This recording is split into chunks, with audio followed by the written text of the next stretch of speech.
In our lesson today, we're continuing our series on the book of Ecclesiastes, where over the last several weeks, what we've been doing is just kind of hitting some highlights, looking at what the overall message is of the book of Ecclesiastes, and then seeing what we can learn to apply to our lives today in the world that we live in. What we have seen as we've gone through this series is what the wise man observed, and what all of us at some point realize is that there's nothing new under the sun, and that life here is vanity and striving after the wind.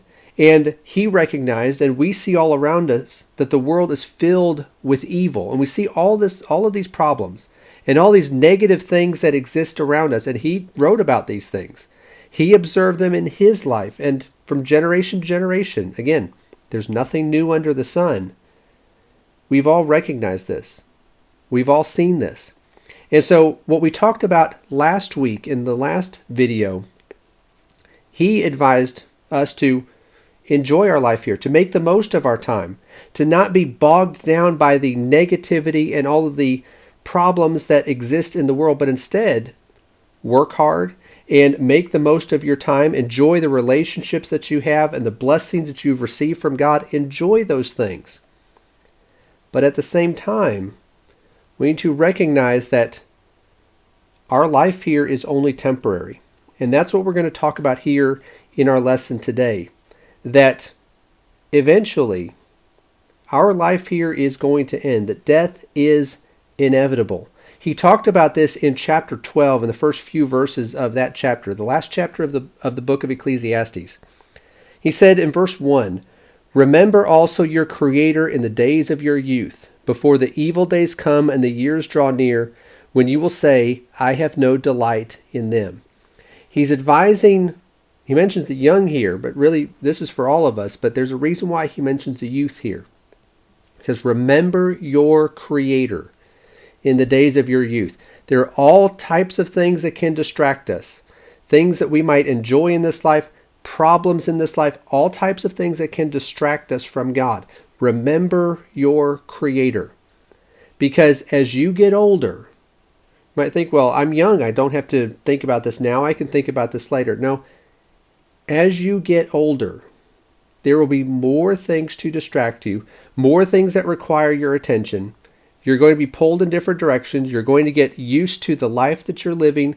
And if you don't remember your Creator in the days of your youth, then it's going to be more difficult to turn to Him at the end of your life. And so he says, remember your Creator in the days of your youth, because evil days are coming. Our life here is only temporary. And there is a process that all of us go through of aging and our bodies wearing down and wearing out, and eventually we pass from this life. He described that in the verses that followed in chapter 12 and verse 2. He says, before the sun and the light and the moon and the stars are darkened, and clouds return after the rain. In the day that the watchmen of the house tremble, the mighty men stoop, the grinding ones stand idle because they are few, and those who look through the windows grow dim. And the doors of the street are shut, at the sound of the grinding mill is low, and one will arise at the sound of a bird, and all the daughters of song will sing softly. Furthermore, men are afraid of high places and of terrors in the road. And the almond tree blossoms, the grasshopper drags himself along, and the caperberry is ineffective, for man goes to his eternal home, while the mourners go about in the street. Remember him before the silver cord is broken, and the golden bowl is crushed. The pitcher by the well is shattered, and the wheel and the cistern is crushed. Then the dust will return to the earth as it was, and the spirit will return to God who gave it. Now there's a lot of poetic language there and figurative speech where he's basically describing the process of aging, the process of where your hearing begins to go, your sight begins to dim, you begin to lose your teeth, that you are restless at night. And all these things that he talks about, that these things happen, that we all experience aging. And as we get older, these things seem to happen more rapidly. But even then, even as we can see this process unfolding, notice how he describes death here. He says there in verse 6, remember him before the silver cord is broken and the golden bowl is crushed. The idea here is it's something that is immediate, something that it happens in an instant. So even though there's an aging process, death is something that can take us by surprise. But it is a reality. He said there that our spirits return to God who gave it. This is a reality that all of us face, no matter who we are. We are going to face this eventual end. And so because of that, this is not something that we like to think about.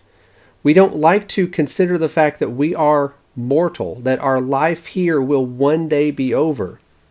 But we do need to recognize that. We do need to reflect upon that. That's why he said over in chapter 7 and verse 2, it is better to go to a house of mourning than to go to a house of feasting, for that is the end of every man, and the living takes it to heart. He's talking about the idea of the house of mourning, that we think about going to a funeral, that it is better to do that than to go somewhere where you're having a party. And it's not because we enjoy going to funerals. No one enjoys going to funerals. But it is good for us to learn the lessons from occasions like that, because this is the end to every man.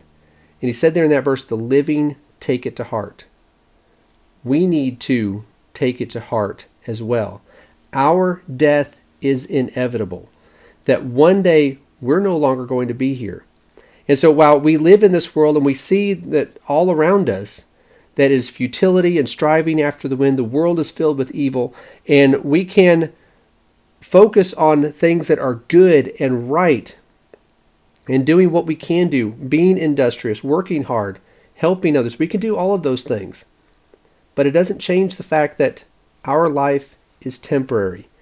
So we need to be looking beyond this life, which is where the wise man in Ecclesiastes eventually gets us to.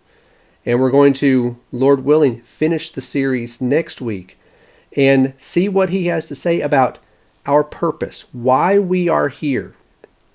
Our life here is temporary, but we are here for a reason. What is our purpose? We're going to talk about that next week. But in the meantime, what we need to understand, what I want us to remember, is that we're not going to be here forever. We need to recognize that our days are few, that we do need to make the most of our time, and we aren't going to be around here forever. So we need to do what we can now and enjoy the blessings that God has given us while also looking to Him in all things. And we'll talk about that next week, about how we can do that.